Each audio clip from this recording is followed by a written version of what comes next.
Más brillante que el sol. Saga Lindon 2 por Julia Quinn. Capítulo 21. El temporal voto de abstinencia de Charles solo fue eso, temporal, y pronto Ellie y él volvieron a sus hábitos de recién casados. Sin embargo, también tenían sus tareas independientes, y un día, mientras ella miraba las páginas económicas del periódico, Charles decidió ir a dar una vuelta a caballo por el perímetro de la propiedad. Hacía un tiempo extraordinariamente cálido, y quiso aprovechar la luz del sol antes de que empezara a hacer demasiado frío para los largos paseos. Le hubiera gustado llevarse a Ellie, pero no sabía montar, y se negaba en rotundo a empezar las clases hasta la primavera, cuando haría más calor y el suelo no estaría tan duro. Seguro que me caeré varias veces, le explicó ella, así que prefiero hacerlo con el suelo verde y blando. Mientras montaba, Charles recordó la conversación, se rió y salió al trote. Su mujer era muy práctica, era una de las cosas que más le gustaban de ella. Por lo visto, esos días su mente estaba constantemente ocupada con Ellie. Empezaba a darle vergüenza la frecuencia con la que la gente tenía que chasquear los dedos frente a su cara porque tenía la mirada perdida. No podía evitarlo. Si empezaba a pensar en ella, se le dibujaba una estúpida sonrisa en la cara y suspiraba como un idiota. Se preguntó si la dicha del amor verdadero desaparecería algún día. Esperaba que no. Cuando llegó al final del camino, había recordado 3 comentarios graciosos que él le había hecho la noche anterior. La había recordado cuando le había dado un abrazo a Judith y había fantaseado con lo que le iba a hacer esa noche en la cama. Aquella última forma de soñar despierto le hacía arder la sangre y le dejó los reflejos dormidos. Y por eso probablemente no notó enseguida que su caballo estaba nervioso. Tranquilo, Weisler. Tranquilo, chico, dijo mientras tensaba las riendas. Sin embargo, el animal no le hizo caso y resopló de miedo y dolor. ¿Qué te pasa? Se inclinó para acariciarle el cuello. No funcionó, y al cabo de poco, Charles estaba luchando por mantenerse sentado. Weisler. Weisler. Tranquilo, chico. Nada.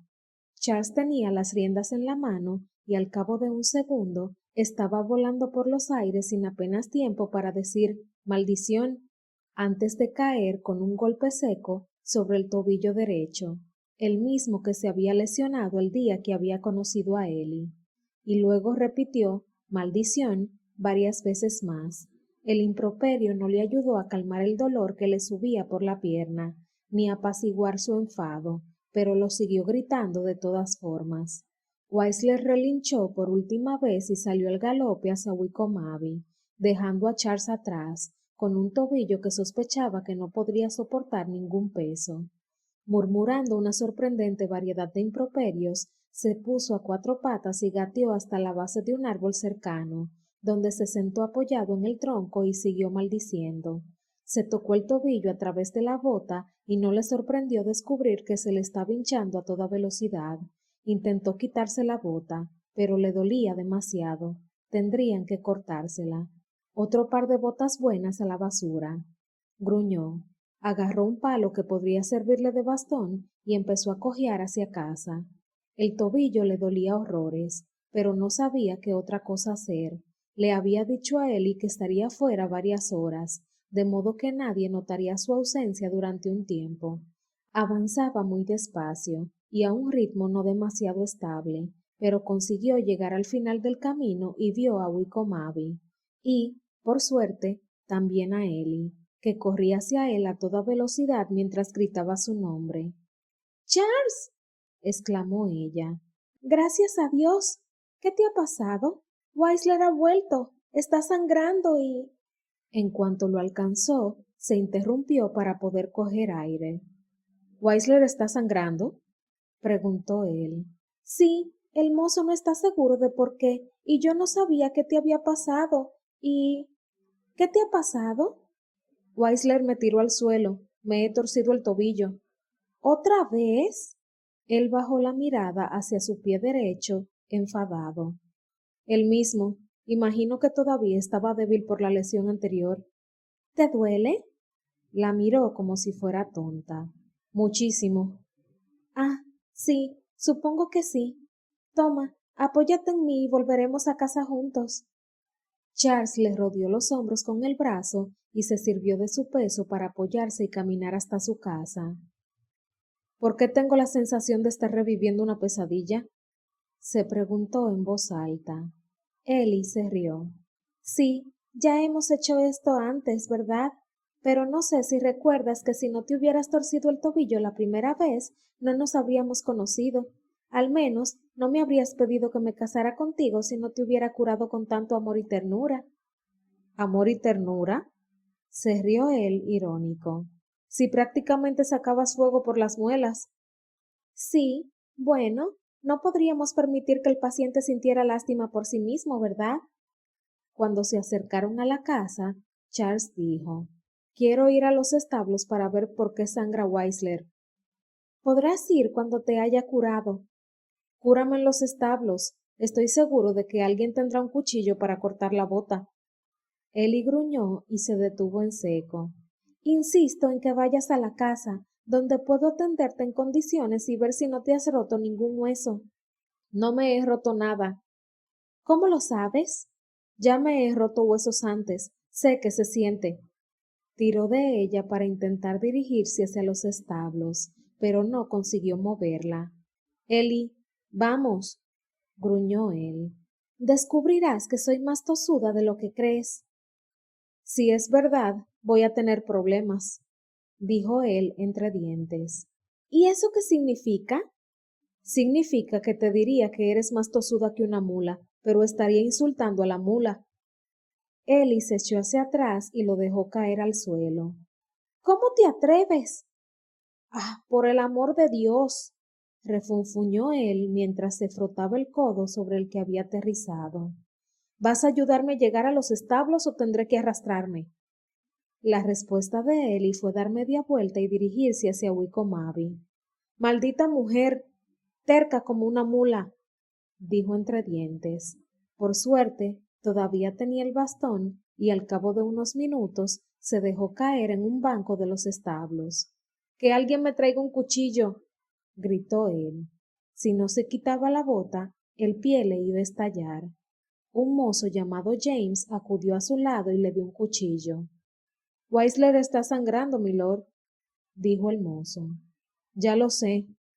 Charles hizo una mueca de dolor mientras empezaba a cortar la piel de su segundo mejor par de botas. Las mejores ya las había destrozado Ellie. ¿Qué ha pasado?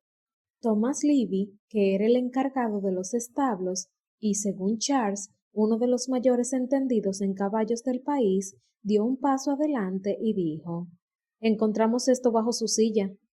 El conde contuvo la respiración. En la mano, Livy tenía un clavo doblado y oxidado. No era demasiado largo, pero el peso de Charles en la silla había bastado para clavarlo en la espalda del animal, provocándole una horrible agonía. ¿Quién lo ha ensillado? Preguntó Charles. Yo, respondió Livy. Charles lo miró unos segundos. Sabía que Livy sería incapaz de hacerle daño a un animal, y mucho menos a una persona. ¿Tienes alguna idea de cómo ha podido suceder? Dejé a Weisler solo en su compartimiento 1 o 2 minutos antes de que usted viniera. Solo se me ocurre que alguien entrara y colocara el clavo debajo de la silla. ¿Quién diablos haría algo así? Preguntó Charles. Nadie le ofreció una respuesta. No ha sido un accidente, dijo Livy al final. Eso seguro. Algo así no sucede por accidente. Charles sabía que decía la verdad. Alguien había intentado herirlo de forma deliberada. Se le heló la sangre. Posiblemente alguien lo quería ver muerto. Mientras digería aquella terrible información, Ellie entró en estampida en los establos. Soy demasiado buena persona, anunció a todos en general. Los mozos la miraron sin saber cómo responder. Ella se acercó a Charles. Dame el cuchillo, dijo. Ya me encargo yo de la bota. Él se lo dio sin decir nada. porque todavía estaba consternado por el reciente intento de asesinato. Ella se sentó sin demasiado decoro a sus pies y empezó a cortarle la bota. La próxima vez que me compares con una mula, susurró ella, será mejor que definas con qué mula. Él ni siquiera se rió. ¿Por qué estaba sangrando Weisler? Preguntó Ellie. Charles miró a Libby y a James. No quería que Ellie supiera que habían intentado matarlo. Tendría que hablar con los dos chicos en cuanto ella se fuera, porque, si se lo decían a alguien, su mujer se enteraría antes de acabar el día. En el campo, las habladurías volaban. Solo era un rasguño, le dijo Charles. Debió de engancharse con alguna rama de camino a casa. No sé demasiado de caballos, dijo ella sin levantar la cabeza de la bota, pero me parece extraño. Weisler ha tenido que golpearse muy fuerte para hacerse sangre. Sí, supongo que sí. Ellie le quitó la bota. No entiendo cómo ha podido engancharse con una rama corriendo por el camino principal o la entrada de casa. Ambos caminos están muy limpios. Allí ella lo pilló.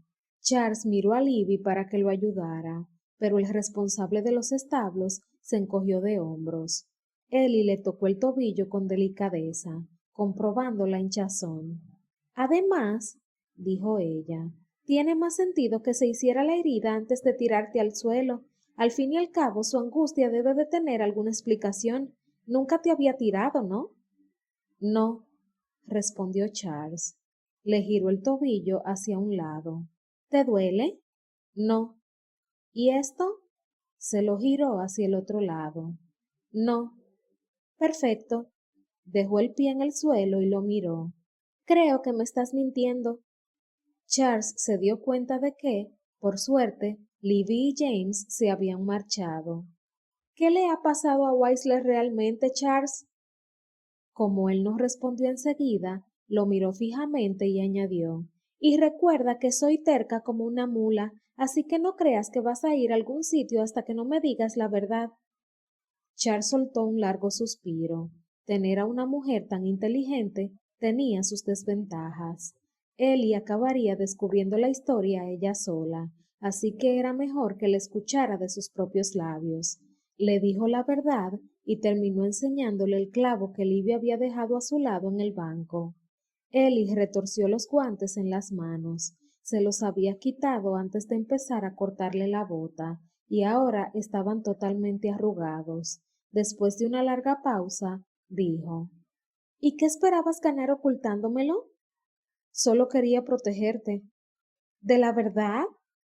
Preguntó con voz aguda. No quería preocuparte.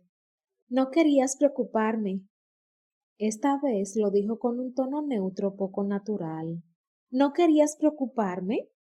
Ahora le pareció que el tono era un poco más estridente. ¿No querías preocuparme?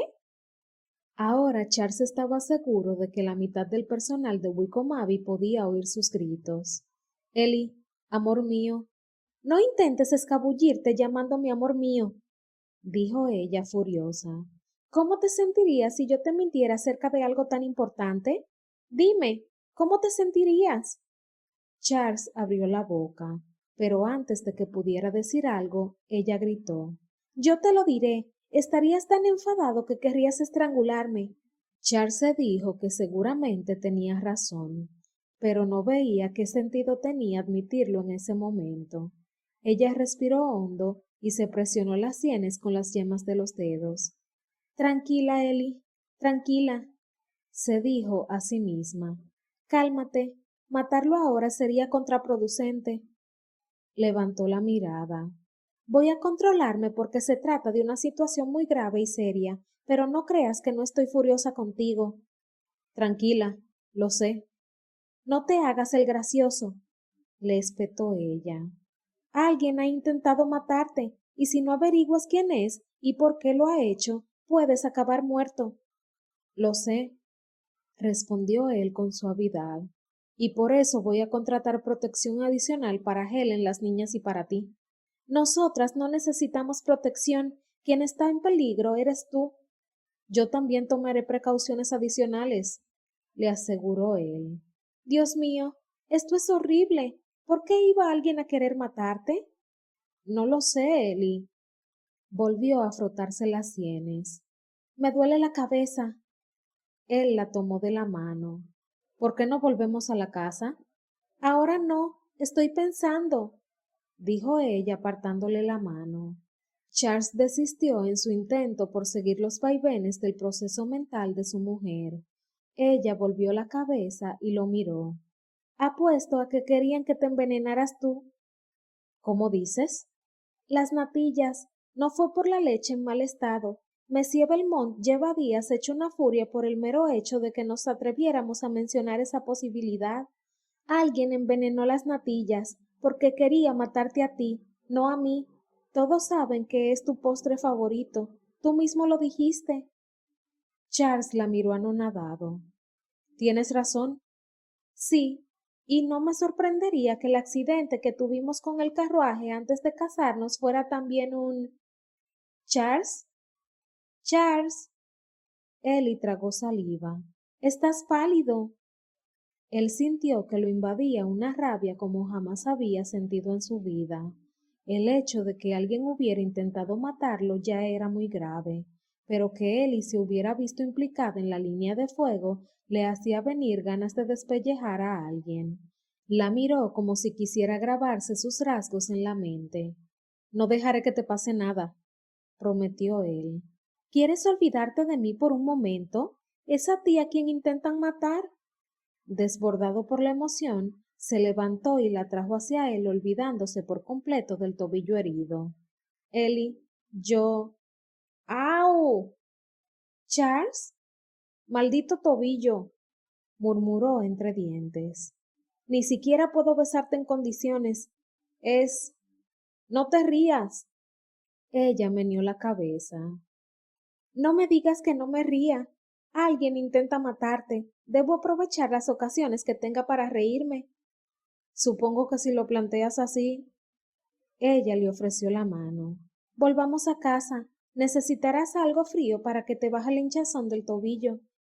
¿Cómo diantre se supone que debo encontrar al asesino cuando ni siquiera puedo caminar? Ellie se puso de puntillas y le dio un beso en la mejilla. Sabía lo horrible que era sentirse inútil, pero solo podía tranquilizarlo. No puedes, le dijo ella sencillamente. Tendrás que esperar unos días. Mientras tanto, nos concentraremos en mantener a todo el mundo a salvo. No voy a quedarme mirando mientras... No te quedarás mirando, le aseguró ella. Tenemos que reforzar nuestra protección. Cuando tengamos listas las defensas, el tobillo estará casi curado, y entonces podrás... No pudo evitar estremecerse. Buscar a tu enemigo, aunque ojalá pudieras esperar a que viniera por ti. ¿Cómo dices? Le dio varios codazos hasta que Charles empezó a caminar hacia la casa. No tenemos ni la menor idea de quién es. Lo mejor es quedarse en Wickomaby donde estás a salvo hasta que haga acto de presencia. Tú estabas en Wickomaby cuando te envenenaron, les recordó él. Lo sé, tendremos que reforzar la seguridad, pero la casa es mucho más segura que cualquier otro lugar. Charles sabía que ella tenía razón, pero le daba rabia tener que quedarse sentado sin hacer nada, y, con el tobillo tan hinchado, solo podría sentarse y no hacer nada. Refunfuñó algo que se suponía que tenía que transmitir su asentimiento y siguió cojeando hasta la casa. ¿Por qué no vamos por la entrada lateral? Sugirió Ellie. Veamos si la señora Stubbs puede darnos un buen pedazo de carne. No tengo hambre, gruñó él. Para el tobillo. Él no dijo nada. Odiaba sentirse como un estúpido. Al mediodía del día siguiente, Charles se sintió con un poco más de control sobre la situación. Puede que todavía no estuviera bien para perseguir a su enemigo, pero al menos había podido llevar a cabo una labor detectivesca. Un interrogatorio al personal de la cocina había revelado que la última doncella que se había contratado había desaparecido misteriosamente la noche del envenenamiento de Ellie. Apenas hacía una semana que trabajaba en la casa. Nadie sabía si fue ella quien subió las natillas a la habitación del matrimonio, pero nadie recordaba haberlo hecho. Así que Charles dio por sentado que la chica desaparecida había tenido tiempo de sobra para envenenar la comida. Mandó a sus hombres a buscar por la zona, pero no les sorprendió que no encontraran ni rastro de ella. Seguramente debía de estar de camino de Escocia, con el oro que sin duda le habían pagado por envenenarlos. Charles también estableció nuevas medidas para proteger a su familia. Prohibió expresamente que Judith y Claire salieran de la casa, y, si hubiera imaginado que tendría éxito, habría hecho lo mismo con Ellie y Helen. Afortunadamente, las dos mujeres parecían querer quedarse en la casa, aunque solo fuera para entretener a Judith y que no se quejara de que no la dejaban salir a montar su pony. Sin embargo, no habían avanzado nada en la búsqueda de la persona que había colocado el clavo bajo la silla de montar de Charles. Aquello lo frustraba bastante y decidió inspeccionar los establos él mismo para buscar pruebas. No le dijo nada a Ellie, porque solo conseguiría preocuparla. Así que, mientras estaba ocupada tomando el té con Helen, Claire y Judith, él cogió el abrigo, el sombrero y el bastón y salió afuera. Cuando llegó, los establos estaban muy tranquilos. Libby estaba afuera ejercitando a uno de los sementales y Charles sospechaba que los mozos estarían comiendo. La soledad le vino bien. Podría llevar a cabo una inspección más rigurosa sin nadie observándolo. Sin embargo, y para mayor frustración, su búsqueda no rindió nuevos frutos. No estaba seguro de qué buscaba, pero supo que no había encontrado nada. Se estaba preparando para regresar a la casa cuando oyó que alguien entraba por la puerta de atrás de los establos. Seguramente sería Libby. Charles quiso decirle que había estado echando un vistazo. Le había dado órdenes de que vigilara cualquier cosa que pareciera estar fuera de su sitio, y si él había movido algo, seguro que el responsable de los establos lo vería y se preocuparía. —¿Libby? —gritó él. —Soy Billington. He venido a... Oyó un ruido tras él. Dio media vuelta, pero no vio nada. —¿Libby? No obtuvo respuesta. Le empezó a doler el tobillo, como si quisiera recordarle que estaba herido y no podía correr. Otro ruido. Se volvió y esta vez vio la culata de un rifle que se dirigía hacia su cabeza. Y luego ya no vio nada.